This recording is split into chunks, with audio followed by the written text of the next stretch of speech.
Jayam Vishnupad Paramahamsa Parivrajacharya Astotra Satta Shishmanas Divine Gaishla A.C. Bhaktivedanta Swami Srila Prabhupada Ki Jayam Vishnupad Paramahamsa Parivrajacharya Astotra Satta Shishmanas Divine Gaishla Bhakti Siddhanta Saraswati Maharaja Ki Jai Prem se kaho Shri Krishna Chaitanya Prabhu Shri Dvaita Gadadhara Srivasadi Gaura Bhaktivinoda Ki Jai Nitai Gaur Premanande Hari Hari Bol. All glories to some devotees. All glories to some devotees. All glories to some devotees. All glories to Sri Guru and Sri Gauranga.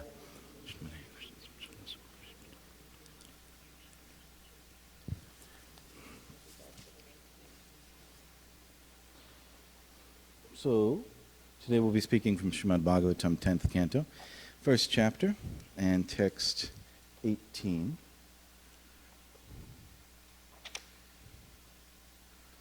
Om Namo Bhagavate Vasudevaya. Om Namo Bhagavate Vasudevaya. Om Namo Bhagavate Vasudevaya.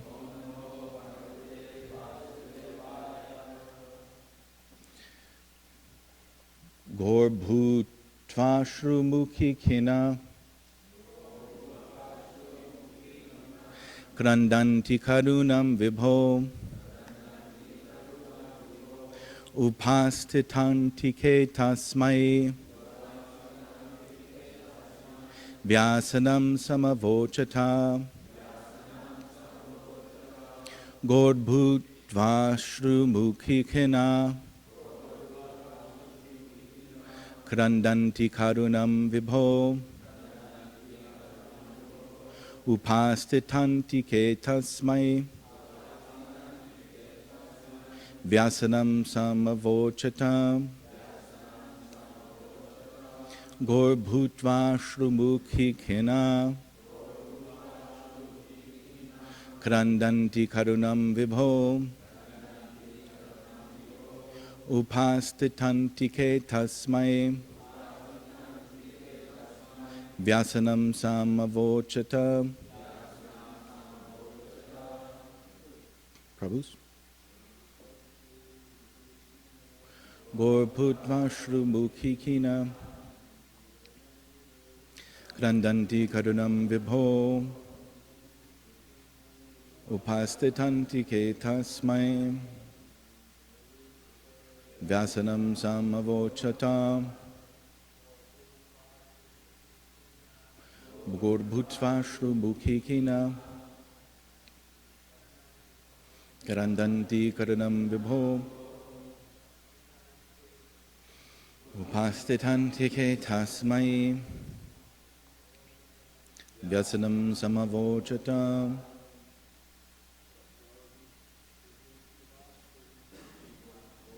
Gaur Bhutva Shrumukhi Khina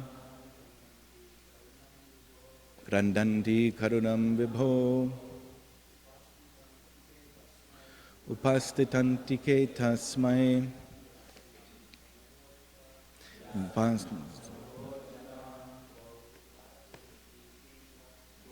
Gaur Bhutva Shrumukhi Khina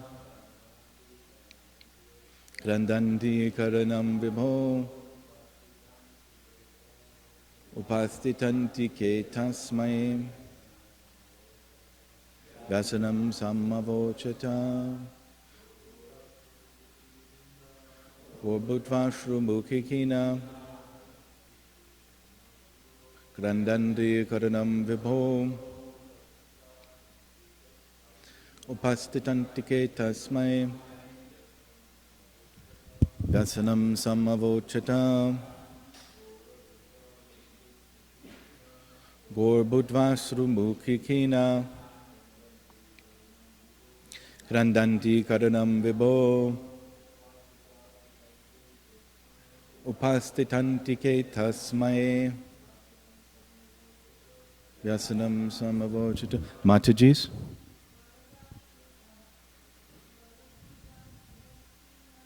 Gaur Bhutva Shrumukhi Khina Krandanti Karunam Vibho Upastitanti Ke Tasmai Vasanam samavochatam. Okay, the word meanings. Please repeat after me. Go, the shape of a cow. Bhutva, assuming. Ashrumukhi, with tears in the eyes. Khina, very much distressed. Krandanti, weeping. Karunam, piteously. Vibho, of Lord Brahma. Upastita, appeared. Antike, in front. Tasmai, unto him, Lord Brahma. Vyasanam, her distress. Samavochata, submitted. Mother Earth assumed the form of a cow. Very much distressed, with tears in her eyes, she appeared before Lord Brahma and told him about her misfortune. Please repeat after me. Mother Earth assumed the form of a cow. Very much distressed, with tears in her eyes, she appeared before Lord Brahma and told him about her misfortune. Okay, so we're just going to move ahead to text 19 because there's a purport for text 19. Brahmatad upadaryata sahadevaisthaya saha jagama satri nayana stiram kshirapayo nidhe. Translation. Thereafter, having heard of the distress of Mother Earth, Lord Brahma, with Mother Earth, Lord Shiva, and all the other demigods, approached the shore of the ocean of milk. It's okay. Thank you. Purport. After Lord Brahma understood the precarious condition of the earth, he visited the demigods headed by Lord Indra, who are in charge of the various affairs of this universe, and Lord Shiva, who is responsible for annihilation. Both maintenance and annihilation go on perpetually, under the order of the Supreme Personality of Godhead. As stated in Bhagavad Gita 4.8, Paritranaya sadunam vinashaya chaduskritam. Those who are obedient to the laws of God are protected by different servants and demigods, whereas those who are undesirable are vanquished by Lord Shiva. Lord Brahma first met all the demigods, including Lord Shiva. Then, along with Mother Earth, they went to the shore of the ocean of milk, where Lord Vishnu lies on a white island, Shvetadvip. Om Agyantimidandhasya Gananjana Shlakaya Chakshudunmilitam Yena Tasmai Shri Gurave Namaha Shri Chaitanya Manobhishtam Stapitam Yena Bhutade Svayam Rupam Kadamayam Dadati Svapadantikam Vandeham Shiguro Shiyuta Patakamalam Shri Gurun Vaishnavamscha Shri Rupam Sagrajatam Sahaganaragana Tanvitam Tam Sajivam Sadvaitam Savadhutam Parijana Sahitam Krishna Chaitanya Devam Shri Radha Krishna Padan Sagana Lalata Shri Vashakanvitamscha Hey Krishna Kurana Sandho Dinabandhu Jagatpate Gopesha Gopika Kanta Radha Kanta Namostate Tapta Kanchana Gaurangi Radhe Brindavaneshwari Vrishabhanu Site Devi Pranamami Hari Priye Vanchakalpadubhyascha Kripa Sindhubhya Evacha Patitanam Bhavanebhyo Vaishnavebhyo Namo Namaha Jai Shri Krishna Chaitanya Prabhu Nityananda Shri Advaita Gadadhara Srivasadi Gaura Bhakta Vrinda Hare Krishna Krishna Krishna Hare Hare Hare Rama Rama Rama Hare Hare. So if we remember in the pastime of the lifting of Govardhan Hill, it began with, it seemed like a normal day. In fact, it said that the storm was out of season. And so there was actually torrents of rain began to fall, and giant hailstones were slamming into the dust of Braj, right? And so the cows became very disturbed. And Prabhupada mentions in Krishna book, huge columns of rain were coming down. I mean, we see raindrops sometimes here in LA. It can sort of like flash flood style rain. But imagine you step outside of your apartment or the ashram and you see columns of rain, giant. It's like we have these columns in front of the temple, big sheets of rain coming down. And Not only that, there was thunder blasting and lightning flashing everywhere, slamming into, you can imagine, trees and rocks and hills and everything. So it was a very terrifying situation. And of course, Krishna, being the merciful Lord and protector of the residents of Vrindavan, he lifted Govardhan Hill just like a mushroom, and he protected against this terrifying power of Lord Indra. So where does this power come from? Well, as we hear in this particular purport, Indra and Lord Shiva and Lord Brahma, they're controllers of the universe. Their powers are, of course, given by the Supreme Lord. In fact, we see that Vishnu, the maintainer, he's actually empowering Indra with the job of maintenance. And so, just like, for example, we've been in a drought for so long here in Southern California. If you just drive somewhere, outside the city, it just looks nothing like, it looks like Mars or the moon or something, at least the pictures we see.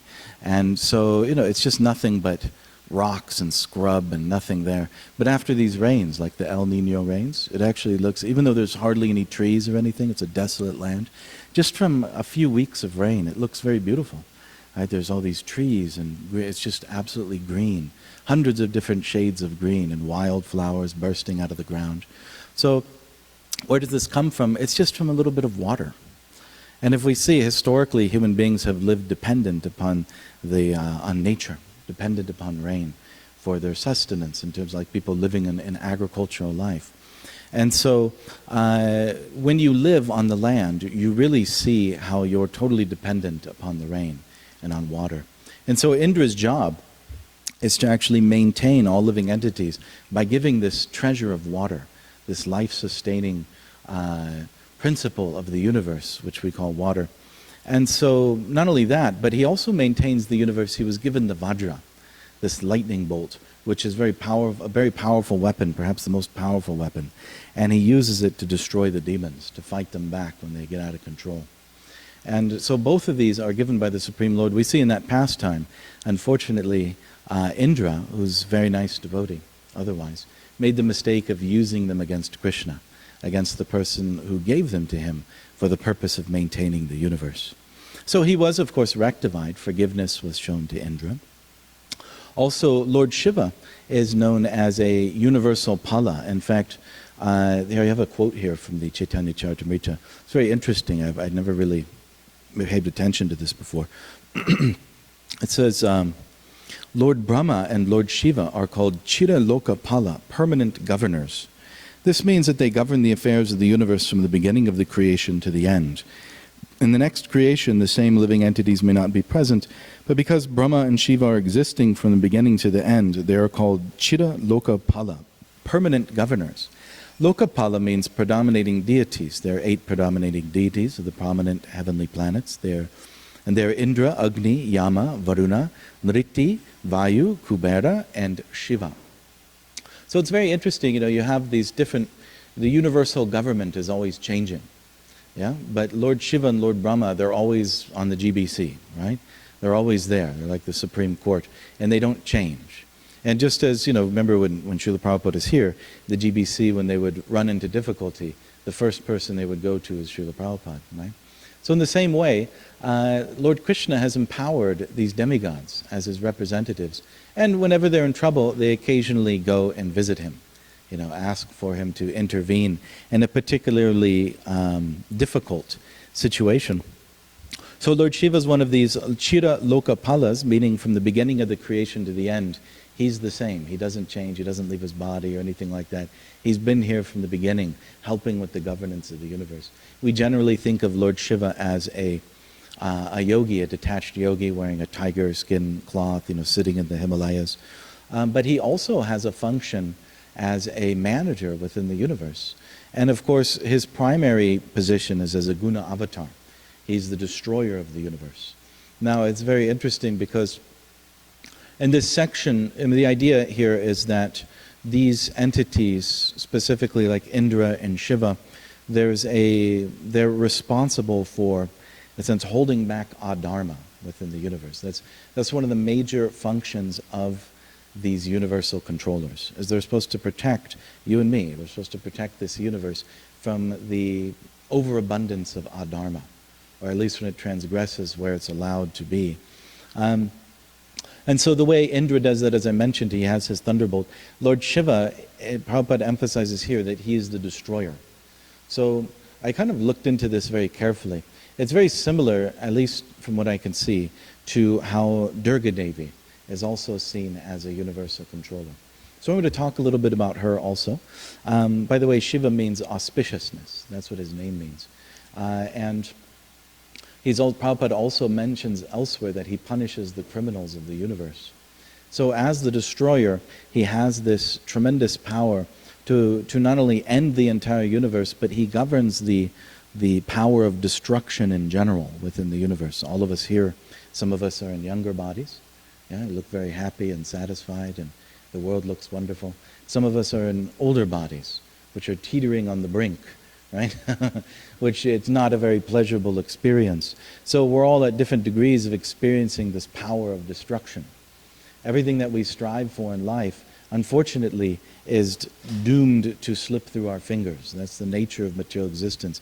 You don't get to keep anything. Everything is pulled away from you. Everything is ripped away from you, including your own body. Right? Generally, people are attached to certain things. You get a scratch on your car, something, you lose your wallet or your keys, right? Or even, there's different difficulties that may come upon you in life in terms of relationships. But nothing is really as close to the conditioned soul as his attachment for his physical body, the desperate attempt to survive. You see, when this is threatened, people become insane. They become mad, clawing somehow. Imagine being trapped under ice, right? With clawing, somehow trying to scratch through it. That panic that you feel, that's the attachment to the body. That's the preservation of life, the idea that you are the body. That extreme fear, that extreme terror that we experience due to attachment to material nature, that's caused by the power of destruction within the universe. As Jiva souls, it's not natural for us to be destroyed. It's very uncomfortable because we're eternal. But when we're subjected to this world, immediately we're immersed, we're submerged in an ocean of temporal destruction and fear. And so that power is Lord Shiva. And in fact, Prabhupada oftentimes mentions for the atheist, this is death. Death is God, right? This sense of overwhelming authority which no one can escape. That's the power of God. And that's Lord Shiva empowered as a guna avatar by Vishnu himself, by Krishna himself, to perform a particular function. So this is the power of God. You can imagine when we see these horrific, terrible things in nature, this is actually the power of God. We see when Srila Prabhupada tells the story of, actually this happened when I think the devotees were there in Mayapur, and there was sort of like a tornado or a hurricane or this very powerful natural force. Wind and rain was coming, and Prabhupada asked for the door to be opened. And then when the wind blew in, it blasted all the papers and everything all throughout the room. And Prabhupada is appreciating this is the power of Krishna. So these tremendous forces of nature, they are Krishna's forces. They are his power. In fact, they're just a tiny little anksha, one little fragment of his opulence. And so Maya Devi, or Durga Devi, has a similar function. In fact, Prabhupada has a very interesting statement here. This is from the Srimad Bhagavatam. He says, describing Durga, Prabhupada says, there is a plan for material nature, personally known as Durga, to punish the demons. Although the asuras, the godless demons, struggle for existence, they are directly attacked by the goddess Durga, who is well equipped with 10 hands, with different types of weapons to punish them. She's carried by her lion carrier, or the modes of passion and ignorance. Everyone struggles very hard to fight through the modes of passion and ignorance and conquer material nature. But at the end, everyone is vanquished by nature's laws. So, oftentimes when discussing this particular subject matter, Prabhupada usually refers to Durga, Maya Devi, as the punisher of the living entities, the rebellious jivas. And that this material nature is a prison house, and she is sort of like the warden. And so it's very interesting, if we study what Prabhupada says here, Prabhupada says you're personally known as Durga. In other words, sometimes he'll say that the demons are punished by material nature. He'll just say that. Sort of more of a perspective of like an impersonal force. But at other times he makes it very clear that it's a personal force, that she's, as it says here, personally known as Durga. In other words, you're being punished by a person. Not that we're demons, but this rebellious attitude of the living entity, which is particularly manifest in those who reject Dharma, that is being punished. It's being attacked, it's being brutalized, right? You're being humiliated by Durga, by a person. And so, as Prabhupada says here, she has these 10 weapons. You think you can somehow overpower her by your intelligence. As Prabhupada says here, you're going to fight with the modes of passion and ignorance. You're in passion and ignorance, not you personally, but we're in passion and ignorance, and we're going to somehow conquer material nature. We're going to make it work. This big project of enjoyment, we're somehow going to make it work for us. We're going to steer, manipulate, control. We're going to somehow bind material nature, make it do what we want. Yeah? Good luck. You only have 2 hands. Durga has 10 hands. Yeah? Whatever you have, she'll take away from you. Yeah? And not only that, but with the other 8 hands, she'll punish you. She's beating you and slapping you across the head, right? And she has all these different weapons that she tortures you with. And specifically, there's the 3 kleshas, right? There's adibhautika, adidaivaka, adhyatmika klesh. So you have these extreme situations of material nature, such as warfare and natural catastrophes, which are far beyond any power of any human being or combination of human beings in the form of a nation or anything to deal with. They're so overwhelming. Again, you would just have to stand back and see the incredible power of nature, and there's nothing you can do to stop it. That's Adi Daivaka. Then, of course, we're all familiar. I could see it right now. Adhyatmika klesh. Everyone's sitting, struggling, somehow trying to sit cross-legged on the ground and shifting, and, other people are trying to pry their eyes open during this boring class. Maybe that's adibhautika klesh. I'm actually causing that one, right? So there's also the misery caused by other living entities, right? No matter what, in this material world, we're all struggling as materialists, not as devotees, but as materialists, we're all struggling to become God. We're all struggling to be the dominator and controller, so we're in competition with each other. It's like if you play football, it's very, you can't expect to be peaceful on the football field. Someone else is going to be slammed. There's people running right at you as fast as they can, trying to actually injure you, right? So all the living entities are struggling in this intense competition for dominance and enjoyment. And even from the little insect that bites you, to the insect called the amoeba or whatever that's biting you inside, or the cancer cell you don't know about, right? All these different living entities are somehow or other fighting and struggling to dominate material nature and enjoy, and pushing each other down in the process. And so you're going to suffer in the contact with other living entities. That's the nature of this world.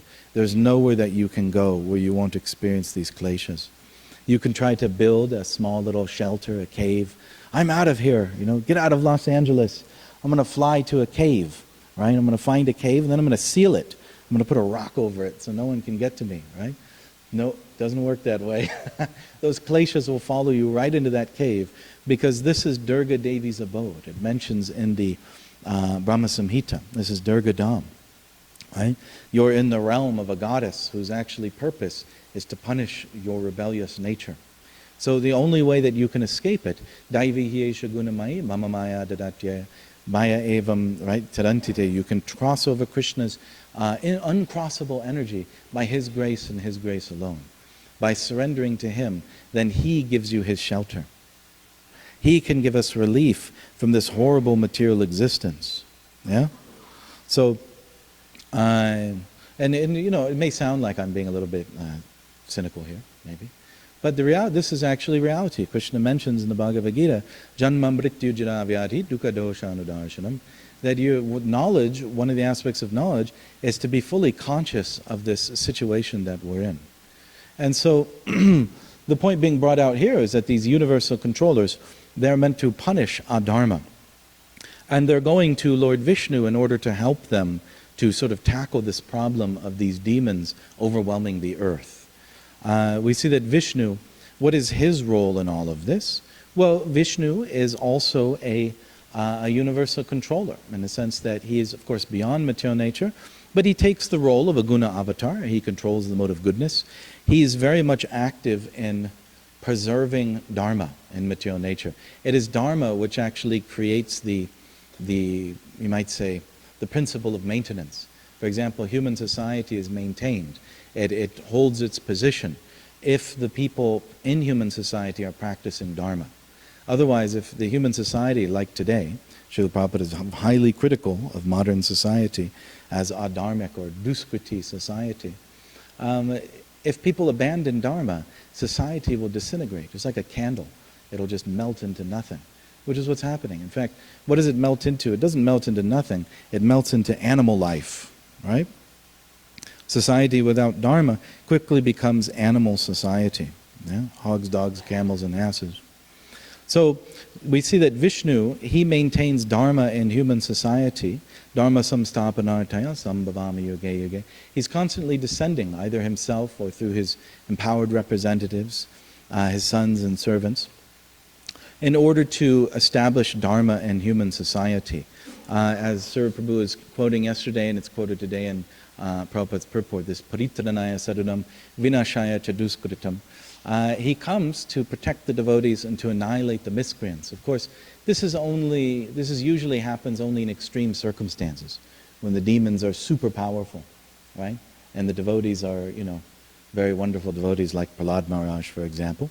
Prabhupada often mentions that generally the material nature takes care of all that.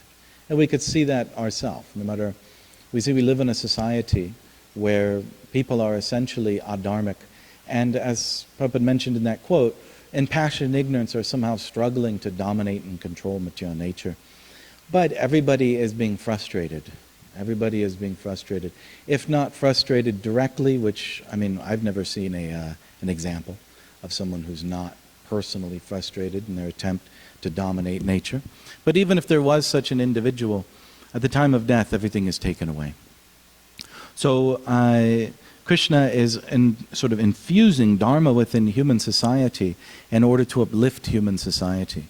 Actually, no matter what, you sort of live on a ladder or a slope.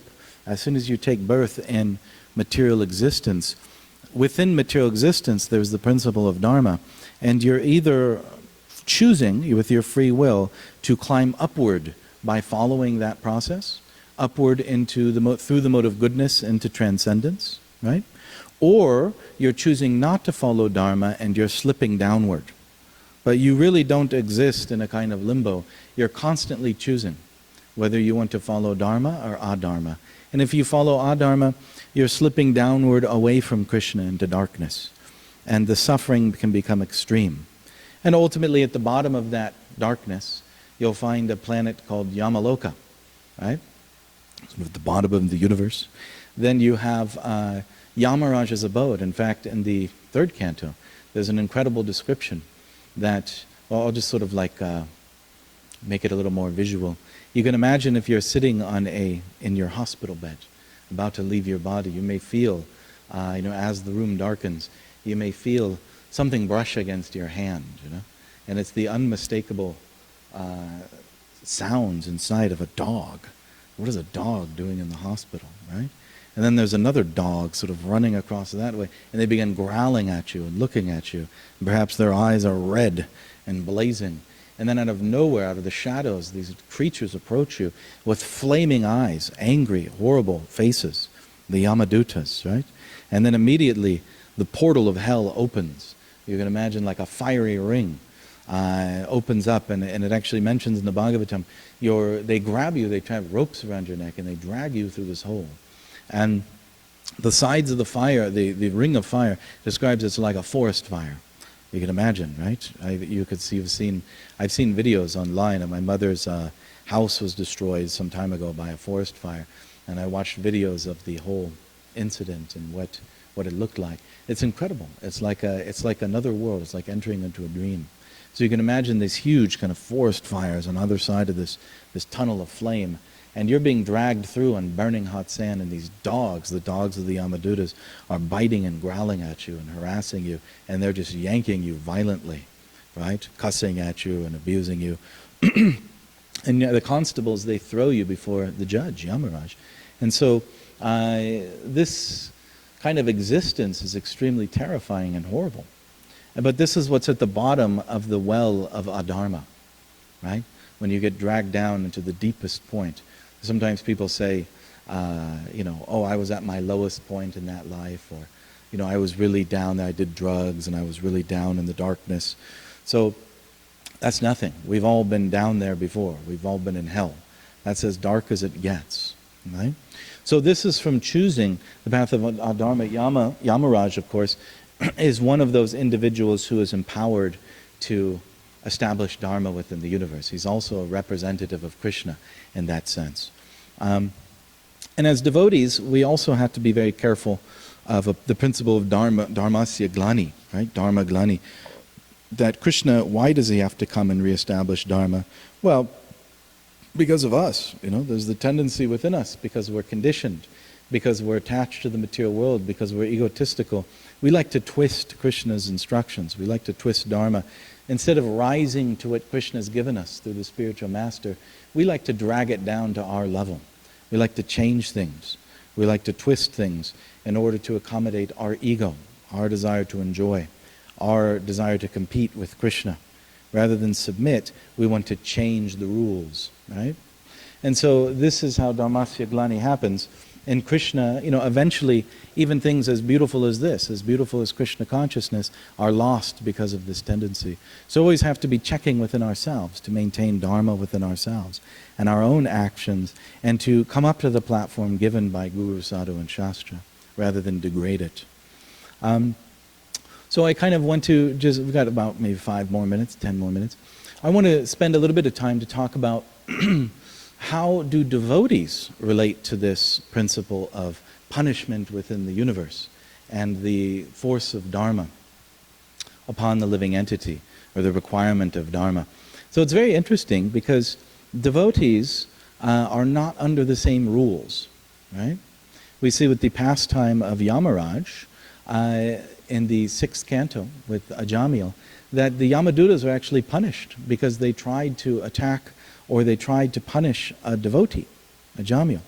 And it's very interesting because Yamaraj says there, he's such a powerful individual and such a pure devotee, but nevertheless he says that to the Yamadutas, that if you try to punish the Vaishnavas, not only will you be punished, but I'll be punished as well, right? Like if I try to punish them, I'll also be punished. So the Vaishnavas are actually beyond his authority. Also we see the example of Durvasa Muni. Remember Durvasa Muni, he tried to punish Ambarish Maharaj, and it didn't work out well for him.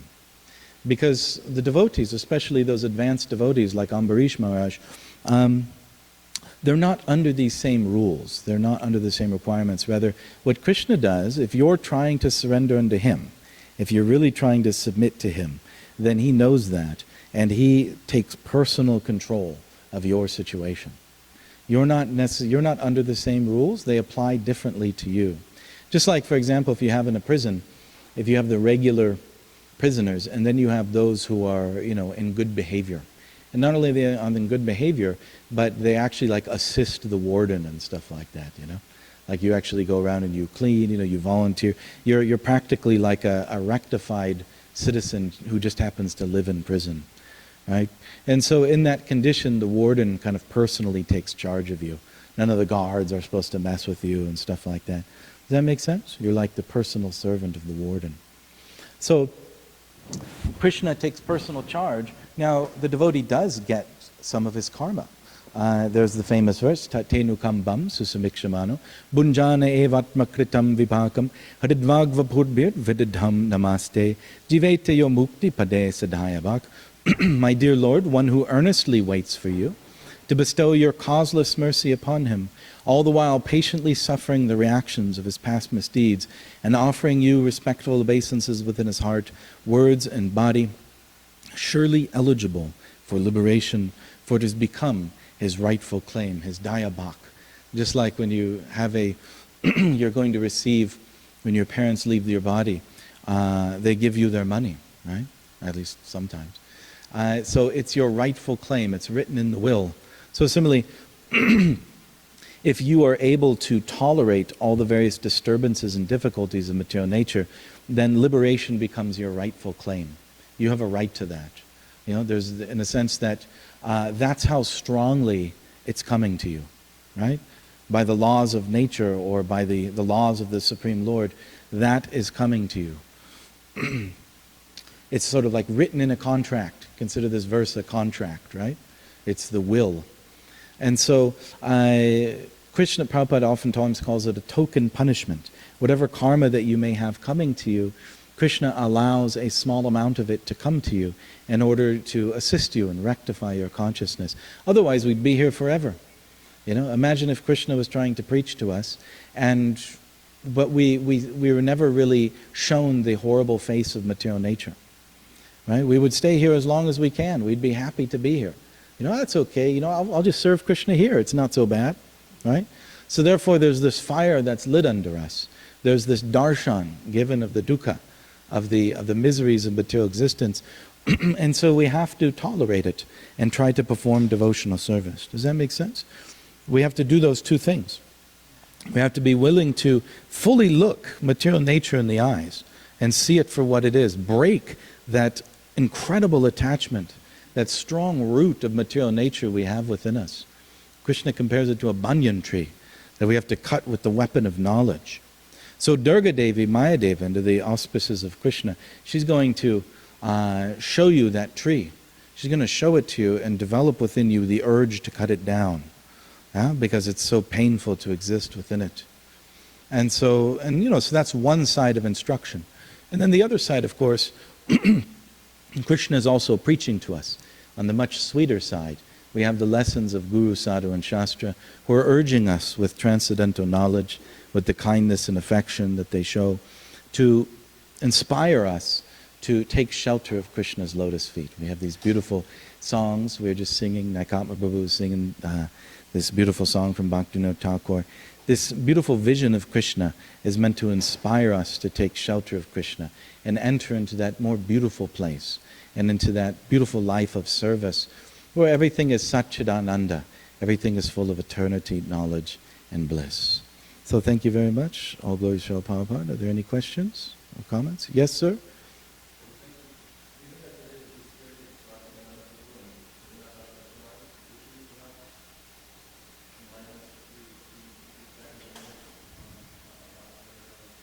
Well, can I ask you to say something?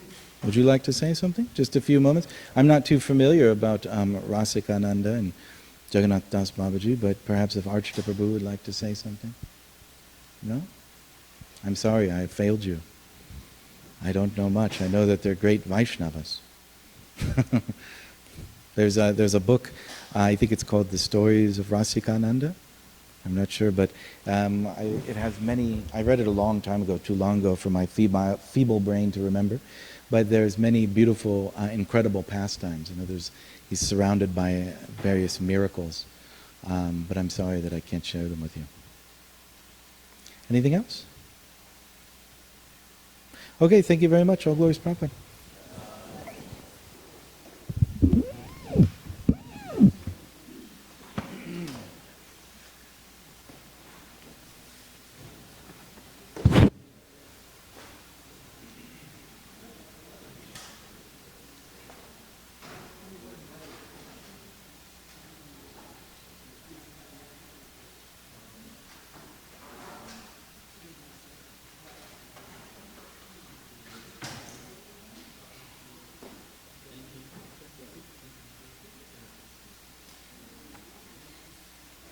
You made us all sufficiently fearful of material nature.